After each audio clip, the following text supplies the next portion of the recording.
こんにちは。ジパング55のタカです。今私は京都駅に来ております。寺社仏閣で有名な場所が多く、言わずと知れた国際観光都市ですね。今回はそんな京都で、寺社仏閣ではないおすすめ体験とグルメをご紹介したいと思います。このチャンネルはホテル紹介を中心に、各地の観光スポットをご紹介しています。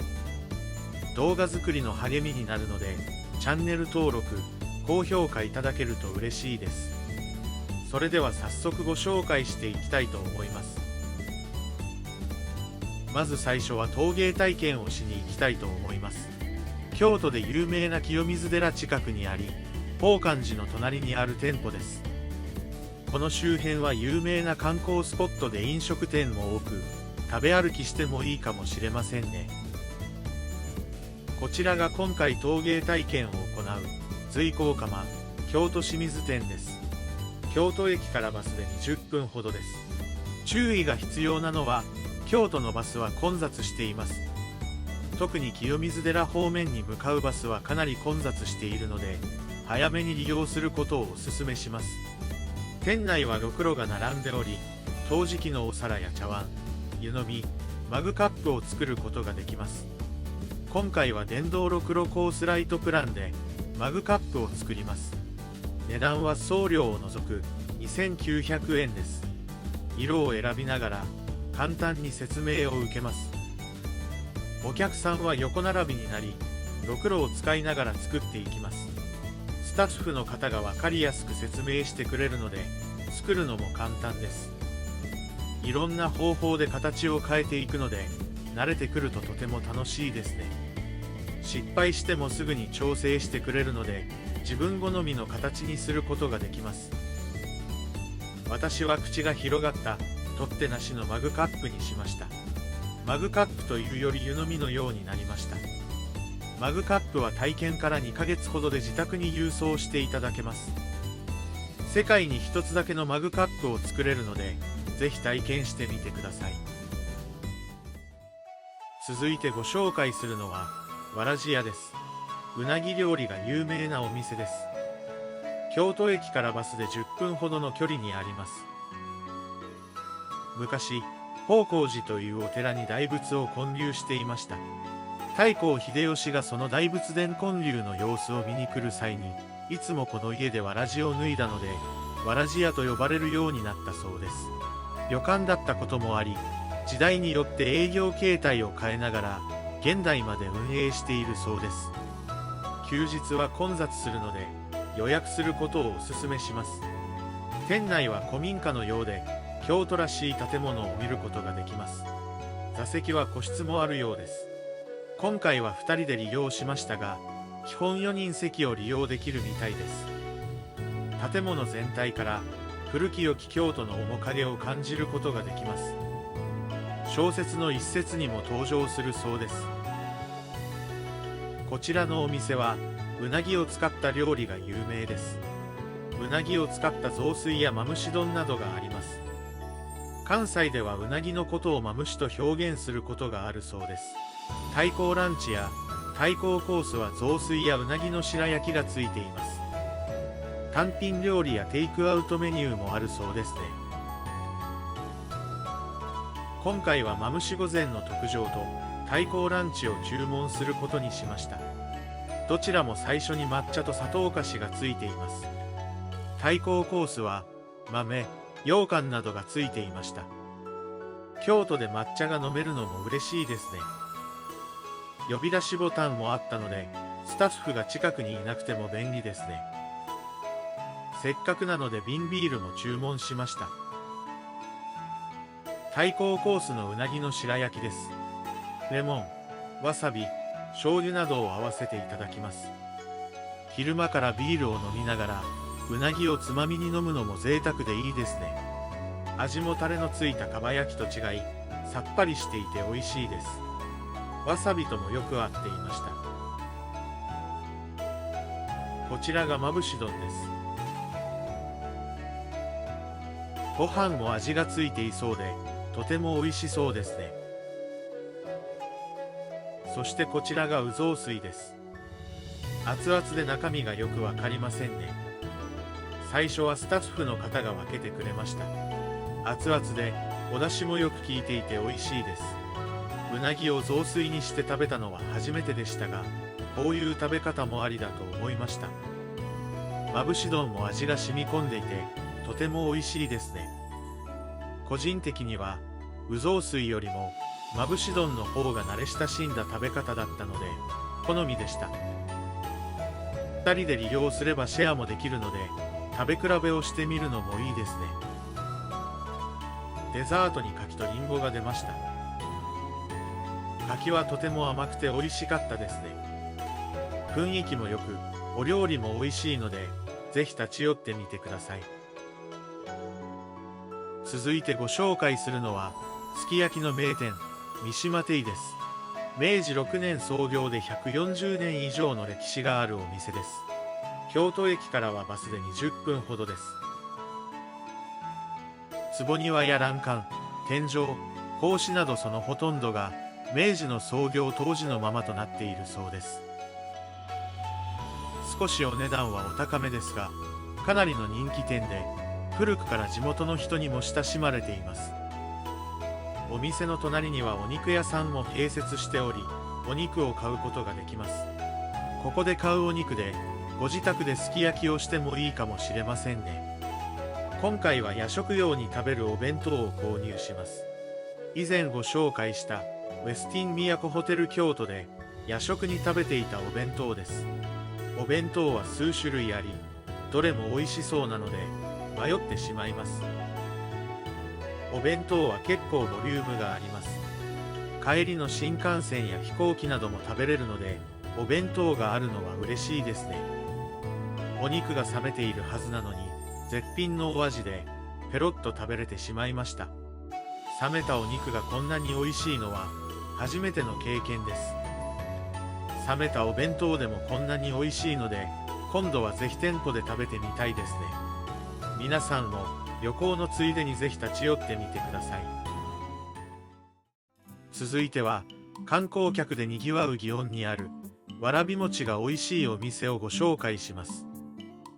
京都駅からはバスで25分ほどの距離です。こちらがわらび餅が有名な祇園徳屋です。店内はこじんまりしており、席数も多くありませんでした。休日は混雑するので、受付機で発売してから祇園内を観光した方がいいかもしれません。このお店では本わらび餅が有名です。希少なわらび粉と和3本で丁寧に練り上げた商品です。他にも汁粉、ぜんざい、かき氷などのデザートが置いてありました。あんみつなどもあり、どれも美味しそうですね。今回は本わらび餅を注文しました。見たことのないわらび餅ですね。お皿一面に氷が引いてあり、常にわらび餅が冷やされています。量が多いように見えますが、実際は氷がほとんどなのでちょうど良い量です。トロトロで黒蜜焼きな粉をかけて食べます。お箸でつまむと伸びて食べたことのない食感でした。とても美味しいですね。何もかけなくても食感を楽しみながら食べることができました。他にも美味しそうなデザートが多かったので、また訪れて他のものも食べてみたいですね。なかなか体験できないわらび餅を食べることができるので、ぜひ訪れてみてください。最後にご紹介するのは嵐山観光のトロッコ列車です。トロッコ列車に乗って嵐山周辺の景色を楽しめるので、その乗り方などをご紹介します。渡月橋や紅葉が綺麗なことで有名な嵐山は、京都の中でも屈指の観光スポットです。かなり混雑しており、観光するのも大変ですね。特に紅葉の時期の嵐山はとても綺麗なので、混雑しています。嵐山は食べ歩きもできるおすすめの場所が多いです。トロッコ列車まで少し時間があるので、嵐山も簡単にご紹介します。嵐山で有名なのがこの竹林の小道です。野々宮神社から天竜寺北門を通り、大河内山荘へ抜ける約400メートルの道です。平安時代は貴族の別荘地があったそうです。とても綺麗な道で、ここも京都を代表する観光スポットですね。奥には野々宮神社があり、縁結び、安産のご利益があるそうです。鳥居はクヌギの樹皮を剥かずに、そのまま使用した黒木の鳥居だそうです。保存の難しさや原木のクヌギの入手が困難なことから、現在日本で唯一の貴重な鳥居だそうです。ここは源氏物語の一節にも登場する歴史ある神社です。混雑していますが、訪れてみてください。お店でご紹介したいのが大臼の里です。嵐山以外にも京都に数店舗あるのですが、嵐山店を訪れたので、こちらでご紹介したいと思います。こちらは梅の専門店で、様々な梅を販売しています。お土産用や自宅用など、ケースに応じた梅が販売しています。店員さんがお客さんの好みを聞いて、梅をご紹介してくれます。一緒に試食しながら商品を選べるので、より梅が選びやすいです。梅の塩分濃度も記載があるので、塩分控えめの商品を選べるのが嬉しいですね。梅を使った商品も多いです。店舗数も多いので、京都に来た際は立ち寄ってみてください。それではトロッコ列車をご紹介したいと思います。佐賀駅から亀岡駅の間を運行しているトロッコ列車で、もともとは荷物輸送用の小型貨車として活用されていました。トラックや通常の列車が入れない場所にレールを敷いて走らせているので、トロッコ列車ならではの景色を見ることができます。駅内にはお土産も販売していました。乗車券の値段は区間にかかわらず一律880円です。乗車は各駅から可能ですが、帰りのチケットが売り切れてしまうこともあるので、購入する際は往復で考えた方がいいかもしれません。片道でも亀岡駅から JR が出ているので、京都駅まで一本で帰ることも可能です。当日券も販売していますが、紅葉の時期はかなり人気なので早めに予約することをお勧めします。この時期は本数も増便されているようです。今回は紅葉も終わりの時期でしたが、かなり混雑していました。座席はネットで選べますが、窓際は全部埋まっていましたね。時間が近づくと、号車ごとに指定されたホームの待機場所に移動します。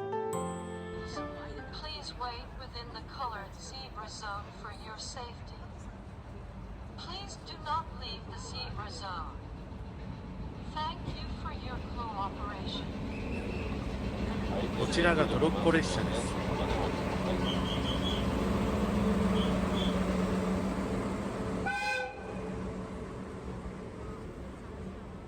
トロッコの椅子は木製でレトロさを感じますね。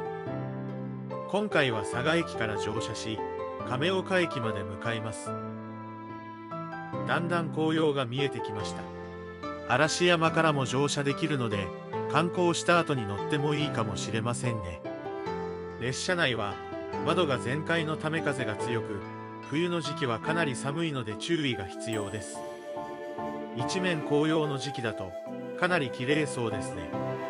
京都でもみじ狩りをするのも風流でいいと思います。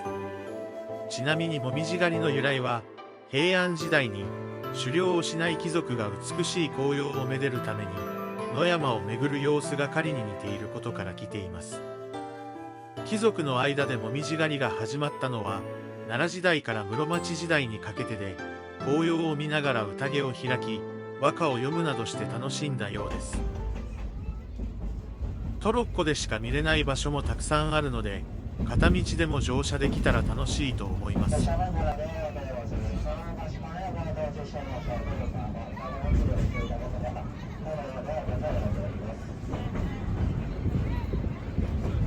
季節によっていろんな景色を見ることができるので、様々な風景を楽しんでみてください。